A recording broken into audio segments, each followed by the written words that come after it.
Hello and welcome to Mission Nonprofit. Thanks for tuning in. I'm Robert Kim, your host, and this month we have a special guest on the program. Every month we feature a local nonprofit organization from Thurston County, and this month we have the Capital City Council of the Blind. And with me to talk about the Capital City Council of the Blind is Denise Colley and Berl Colley.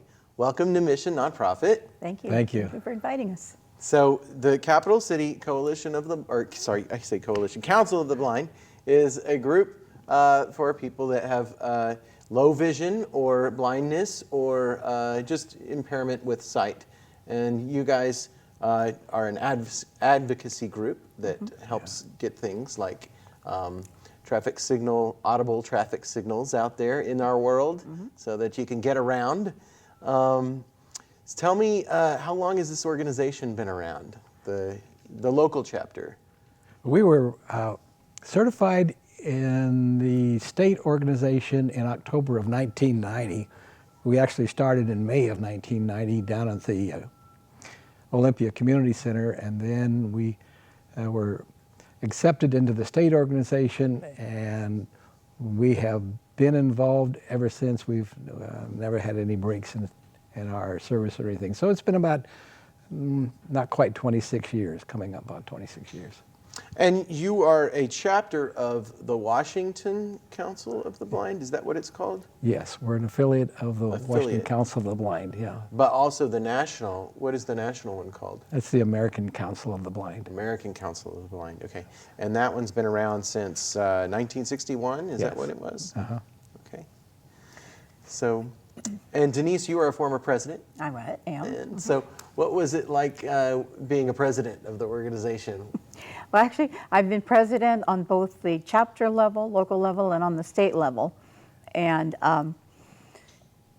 being chapter president is always kind of interesting because, you know, the group sort of, depending on what the composition of the membership is at any given time, and the interest areas of the membership can go a lot of different directions.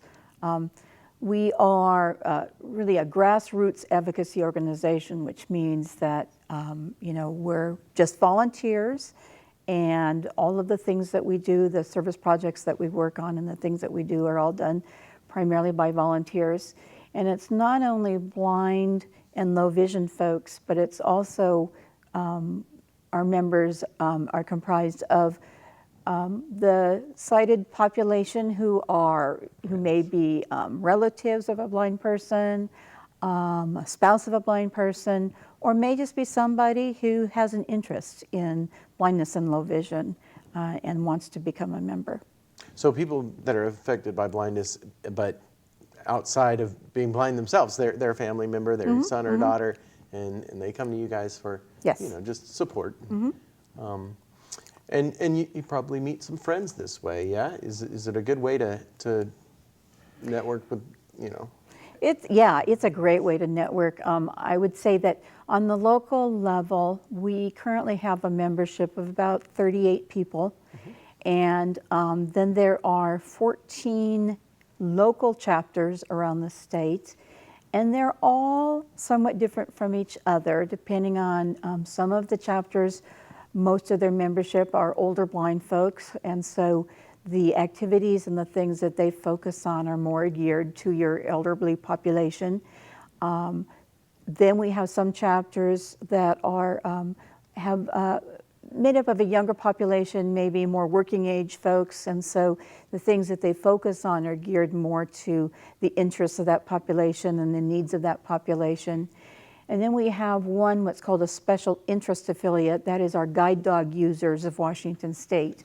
And it's made up of members who either have guide dogs and use guide dogs or are friends or family of people who have or use guide dogs. And so, Or raisers also. Oh yeah, and puppy raisers also, who are raising puppies to become, who are socializing the puppies to become guide dogs. So it's pretty well, you know, we try to reach out to all populations, and we try to look at the interests of, you know, all of the different populations and different age groups. And the national organization is made up of affiliates from most of the states and around, and then we have at-large members who may not belong to a state affiliate, but then they also can be from other countries too. One of the things that you guys do, I guess it's the chapter, but maybe the national organization does it too, but it's scholarships. You have scholarships you give out to people that have a sighted handicap of some kind. And those are for students that are going to any college, college in the anywhere country. across the country. Yeah, in Washington, we have a statewide scholarship program. We give anywhere from 5 to 8 or 9 scholarships a year. And the scholarships, we usually give out anywhere from $18,000 to $20,000 a year. Our scholarships are awarded at our convention, at the banquet of our state convention, which is held in October or November of each year. And the students have to be Washington State residents, but they can be attending any college or university. And we will, with the scholarships, assist with tuition, purchase of books and supplies, assistive technology. A lot of students use their scholarships for purchasing assistive technology that they're going to need, special like magnification aids, audio screen readers, those kinds of things that they might not have the money to purchase. We essentially supplement what they get if they are what are called customers of the Department of Services for the Blind, which is a statewide vocational rehabilitation agency that helps to get training and education for students and get them into competitive employment. On the national level, we give about 16 to 18 scholarships, ranging in about the $34,000, $35,000 amount total. Our national convention is in July, and again, the scholarships are awarded at the convention. And those are a little different. You don't necessarily, we have particular requirements for different scholarships. Like we have a couple of scholarships where you have to be going into business or into technology of some kind. We have a couple scholarships where you have to be going into some kind of advocacy field or rehabilitation field. We have one scholarship where you have to be working full-time and going to school. So it depends on who's sponsoring those scholarships as to what their requirements are. Locally, we give 50% of the money that we raise through our fundraising activities to the state to give their scholarship awards. Okay. And then you touched on something. You talked about how there are other organizations here to help visually impaired people. And one of them you mentioned was the Department of Services for the Blind. And that's a state organization. It's a statewide organization. State agency, actually. Yeah, it's an okay, agency. state agency. State agency, separate state agency. And their purpose, they do a lot of different things, but they primarily are, they work with families to help families who may have children who are blind and low vision, to help get them hooked up into resources, provide some supports to those families.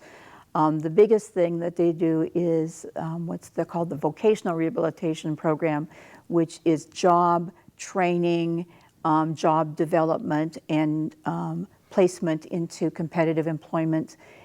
They not only help the customers get employed, but do a lot of follow-up kinds of services to ensure that they go in and they do an evaluation of the work site to determine what kinds of technology is going to be needed on the work site so the person is going to be able to do the job competitively.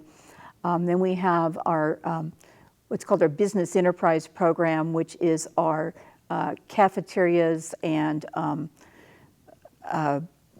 like food stands and things like that that are in your federal buildings, where vendors who are blind get first priority to bid on those sites.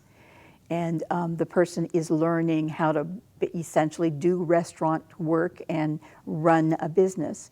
And then they have what's called an independent living older blind program, where they have rehabilitation teachers who come out and teach folks who are losing their vision later in life basic cane travel mobility skills, how to navigate around their home, how to work with their stove and their oven and their washing machine and all of the appliances to make them safe, in their home environment. The business enterprise program, that's what the lady that you've been talking with, Robert, Gloria Walling, that's what she does. She has a cafeteria up in Tacoma. Oh, nice. I just want to say your website right now, since we've been talking about this and maybe people want to look you up, and that is cccbinfo.org. Right. And it's under construction now, but maybe by the time this show comes out, you'll have a little bit more done. It's under construction, but there is quite a bit up there in terms of finding out what's available. And we really not only try to put our local activities, a calendar of our events, but we also are trying to, it kind of did a switch over is what happened, and so we're trying to get it updated with state and local and national resources, blindness-related resources, links to our state agencies for the blind and other entities that would be able to provide useful services. Our meeting schedule and some of our activities, like our summer picnic and our winter Christmas party, those are up there on that webpage. Oh, yeah. So if people want to come to your picnic, which is this summer, August 27th at Yes. LBA Park. August 27th at LBA Park.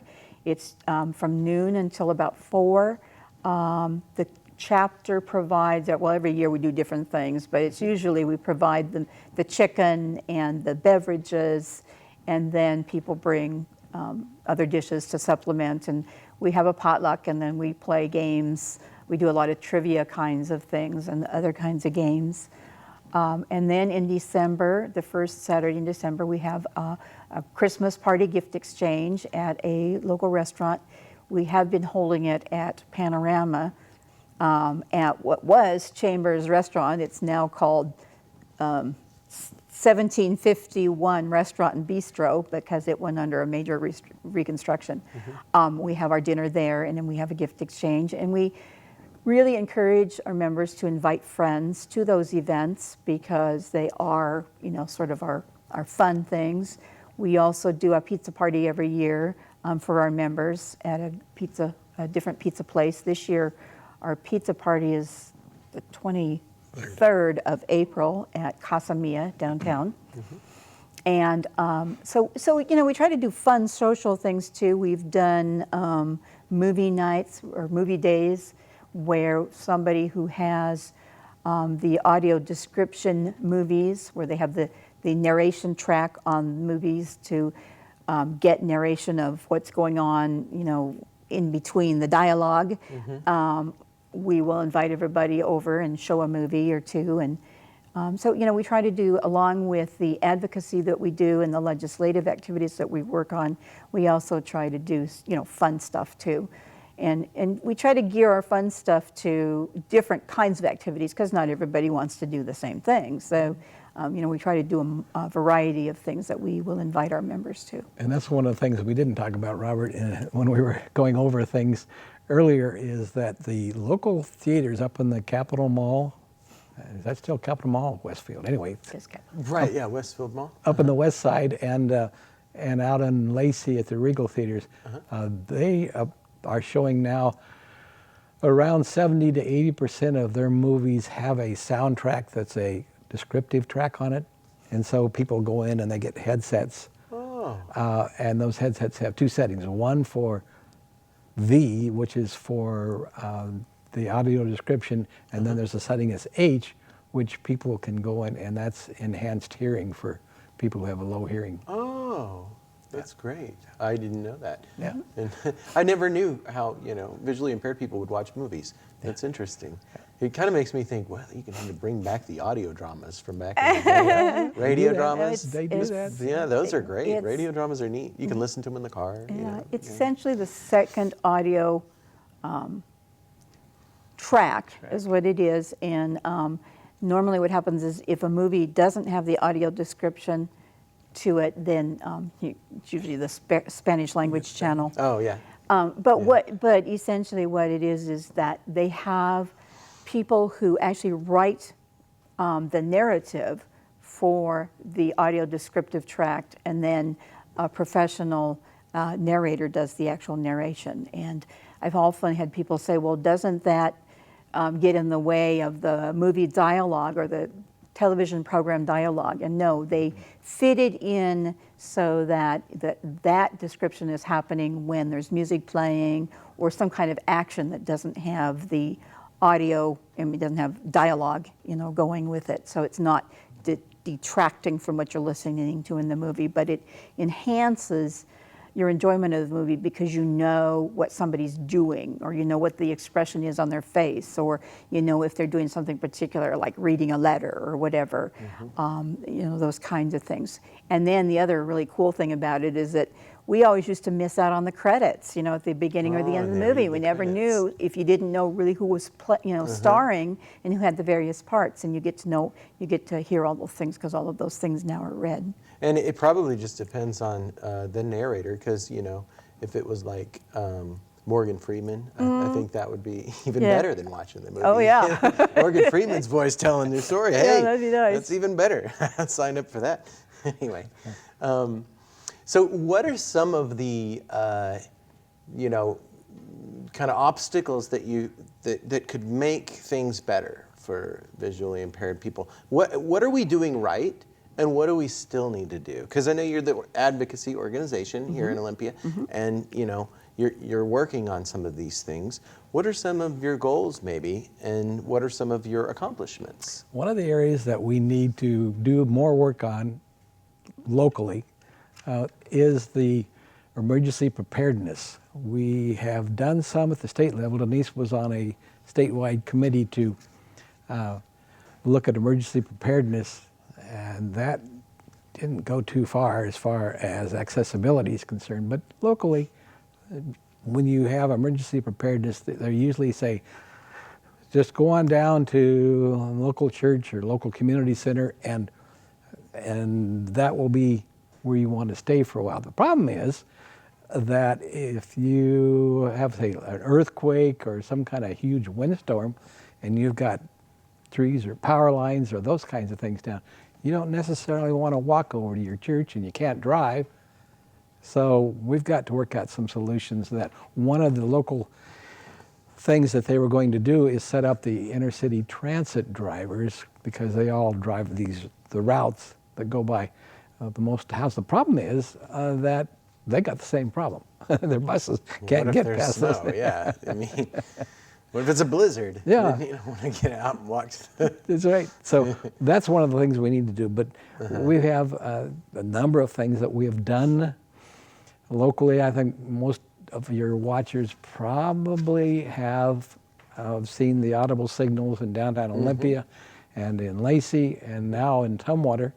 So that's one of the things that we were directly involved with, getting the community things set up with those, and our voting access. We've been involved in that for 8 or 9 years, ever since the HAVA Act. Since the passage of the Help America Vote Act, which was a federal law that required communities to have accessible polling sites if they actually had polling sites, to have accessible voting machines that could be used not just by people who are blind or visually impaired, because we really try to encourage people to, if you're somebody who maybe doesn't have, your English as a second language, using the voting machine as opposed to reading the paper ballot might work better for you. That doesn't have hands. Right. Somebody that Absolutely. can't do that, the AutoMark, that's the machine you're The talking about. AutoMark is the machine. There were 4 different machines that came out at the time the law was passed, and Thurston County opted to choose the AutoMark, which is a machine that you insert your ballot and you make your choices. The machine reads to you audibly what is on the ballot, what the candidate, who the candidates are or what the issue is, and then by pushing different buttons, you cast your vote. And then at the end, it tells you when you're at the end, and you can go back and you can listen to everything, all your selections to make sure that they were exactly what you wanted, and then it prints out the ballot. And for me, that was probably one of the biggest accomplishments that I felt we were involved with, because prior to that, we always had to, when we had polling places, you would go into the polling place, but then we had to have somebody from the Republican Party and somebody from the Democratic Party in the polling place, the little booth, with us to make sure that it was being done correctly. Goodness. And then we went to vote by mail. We had to have somebody else read and fill out the ballot. Well, I didn't always want him to know how I voted, Exactly. and Yeah, vice versa. voting is supposed to be private. To be able to vote privately and independently, I think has been a major accomplishment. And in Thurston County, we have had a really good voting accessibility committee. We've been able to do a lot of different things. Now, if you go up to the auditor's website during election time, they have the local voters pamphlet up there, both on the website in HTML, PDF, but also it's a Word document, so somebody can download it and use an accessible screen reader, which is software that reads the print that's up there on your computer screen, or they also have somebody actually read it so it's audible, so people can go in. And they also had it done in sign language. And so we've been really pleased about what we've been able to do with our county. Some of the counties have not had as much success, but we've been pretty lucky. We've had some really good people to work with in doing this. Probably another really good example of what we've been able to do, and while we weren't directly involved, we did have a lot of input, was that now if you get onto an intercity transit bus, you will notice that it has a call stop feature where stops are called out as the GPS, as the bus gets to them or just before the bus gets to them. So you know where you're going and you don't have to rely on the driver to remind you.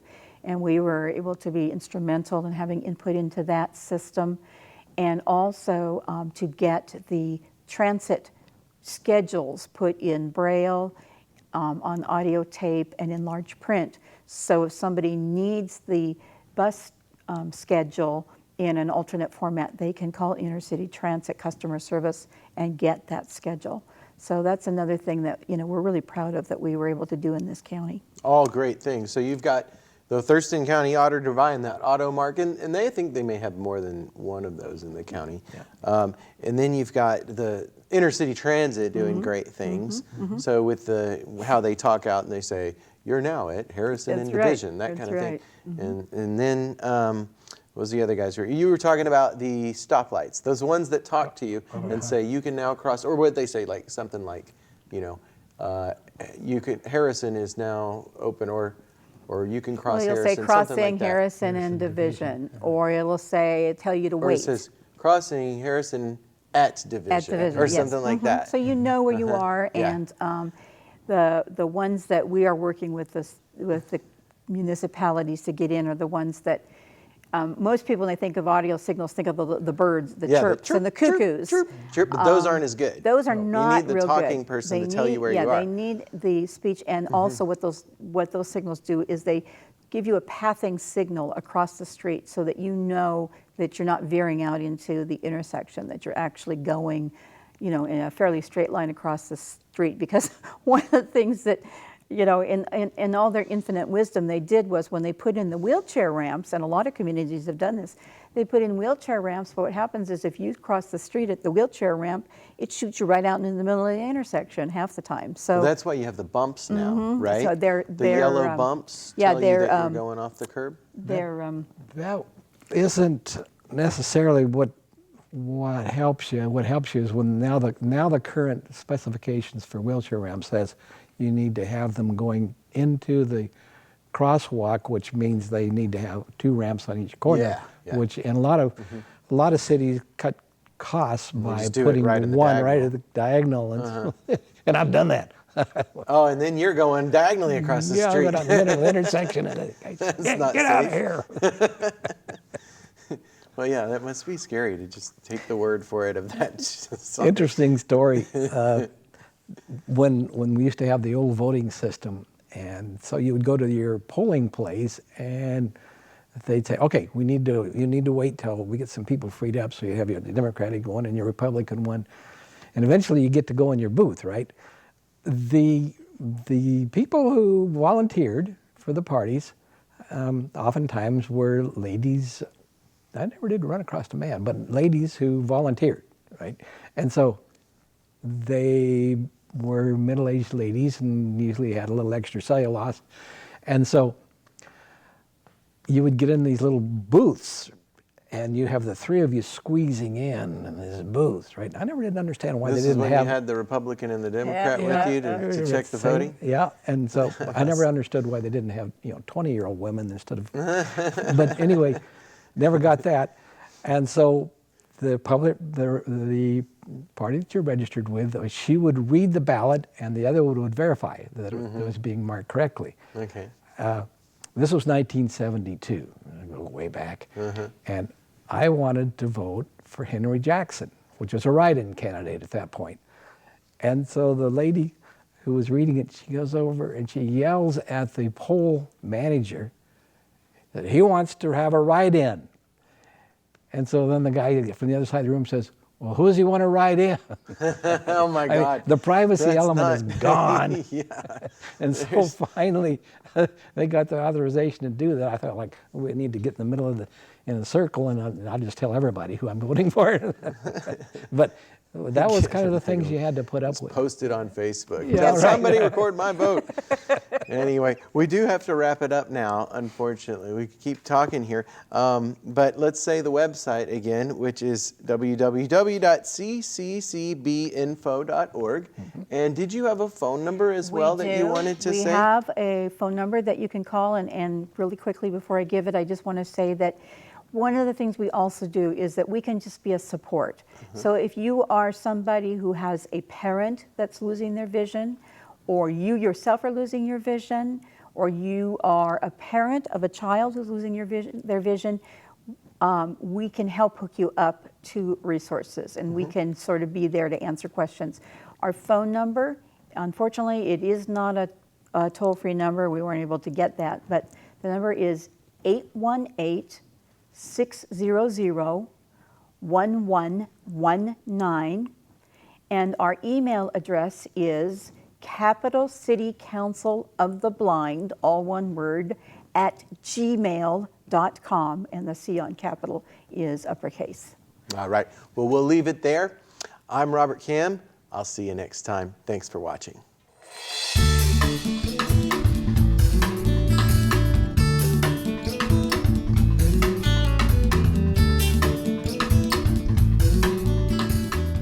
If you know of a local nonprofit organization that's making a difference in our community, give us a call at 956-3100 extension 103 or send an email to rkam@tctv.net.